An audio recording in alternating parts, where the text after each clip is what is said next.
ओम श्रीमद्भगवद्गीता प्रथम अध्याय अर्जुन विषाद योग तस्य संजनयन हर्षं कुरुवृधः पितामहः सिंहनादं विनद्योच्चैः शंखं दद्मौ प्रतापवान् तापजशस्वी कुलवृद्ध भीष्म सिंह परि गर्जन करी अति उच्च स्वରରେ ତାଙ୍କର ଶଙ୍ଖନାଦ କଲେ, ଯାହା ଦୁର୍ଯ୍ୟୋଧନଙ୍କୁ ଆନନ୍ଦିତ କଲା। ପିତାମହ ଭୀଷ୍ମ ତାଙ୍କ ପୌପୁତ୍ରଙ୍କ ହୃଦୟର ଭୟ ବୁଝିପାରିଲେ ଏବଂ ତାଙ୍କ ପ୍ରତି ସ୍ୱାଭାବିକ ସ୍ନେହ ଯୋଗୁଁ ତାଙ୍କୁ ଉତ୍ସାହିତ କରିବା ପାଇଁ ଉଚ୍ଚ ଶବ୍ଦରେ ଶଙ୍ଖ ଧ୍ୱନି କଲେ। ଭୀଷ୍ମ ଜାଣିଥିଲେ ଯେ ଶ୍ରୀକୃଷ୍ଣ ଅନ୍ୟ ପକ୍ଷରେ ଅଛନ୍ତି।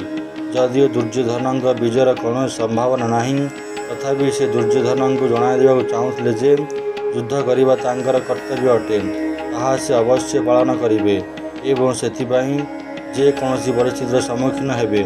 ସେ ସମୟର ଯୁଦ୍ଧର ନିୟମ ଅନୁଯାୟୀ ଶଙ୍ଖନାଦ ଯୁଦ୍ଧାରମ୍ଭର ସଂକେତ ଥିଲା।